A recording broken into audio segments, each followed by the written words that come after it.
আসসালামু আলাইকুম, welcome to my daily blog. আপনারা সবাই কেমন আছেন? আপনার দয়ায় অনেক ভালো আছি। চলেন কথা বাদ দিয়ে আজকে ব্লগটি শুরু করা যাক। সকালবেলায় আজকে দিনের যে আবহাওয়া, মনে হয় অনেক বৃষ্টি হবে।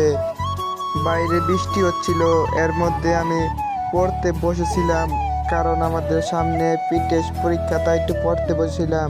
পড়ালেখা করেই এখন রেডি হয়ে চলে যাচ্ছি স্কুলে, কারণ আজকে সোমবার স্কুল খোলা, তাই একাই চলে যাচ্ছি স্কুলে।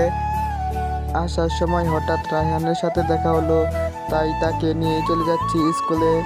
আজকে এখন কোনো বৃষ্টি নাই, তাই স্কুল যেতে কোনো সমস্যা হলো না। হঠাৎ স্কুলে আসার পরেই হঠাৎ বৃষ্টি শুরু হয়ে গেল, তাই কিছুক্ষণ বৃষ্টি বিলাস করার পর বাইরের পরিবেশটা অনুকূল পরিবেশ, দেখতে খুব ভালোই লাগছিল।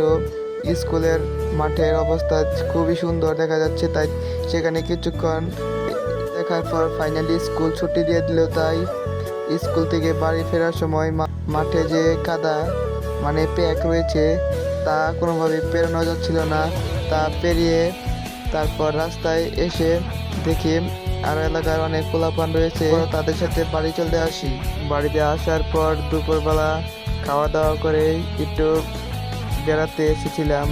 এখন বৃষ্টি হালকা কমেছে, তাই একটু ঘোরাফেরা করার পর হঠাৎ দেখি আমাদের কাছে অনেক কাঁঠাল হয়েছে। তারপর বিকালবেলা রেডি হয়ে যাচ্ছি কোচিংয়ে। আজকে সোমবার, তাই আজকে কোচিংও খোলা, তাই কোচিংয়ে যাওয়ার জন্য রাস্তায় এসে দেখি আমাদের এক কাকা, আমি ফাহাদ মিলে দুজন মিলে চলে যাচ্ছি কোচিংয়ে। তার সাথে গল্প করতে করতে ফাইনালি চলে আসি কোচিংয়ে। এসে দেখি আমাদের বন্ধু মিনহাস রিশাদও চলে আসলো। এদিকে মিনহাস স্যারের সাথে কথা বলছে।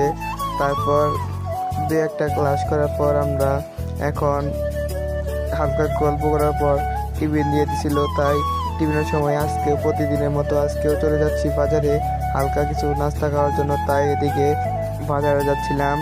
তারপর বাজার যাওয়ার সময় দেখি আমাদের সাথে রয়েছে মিনহাস, রিশাদ, রায়হান, ফাহাদ ও আমি, তাই আমরা চারজন মিলে চলে যাচ্ছি বাজারে।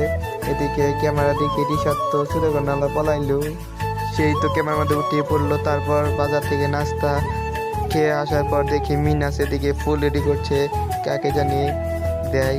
তাই দেখি আমাদের একটি তার কাছে ফুল দিচ্ছিল, তাকে ফুলে কি সুন্দর লাগছিল।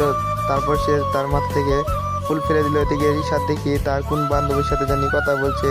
রিশাদের গেঞ্জির পেছনে কারা জানি এরম লেখাই দিছিল, সে রাগ করছে। তারপর কোচিং ছুটির পর স্যারের সাথে হালকা পাতলা কিছু কথা হয়ে চলে আসলাম। আজকে হলো গণপতি বাজারে হালকাতা, তাই হালকাতার মিষ্টি খাওয়ার জন্য আমি, রিশাদ ও মিনহাস মিষ্টি নিয়ে চলে যাচ্ছি মিষ্টি খেতে।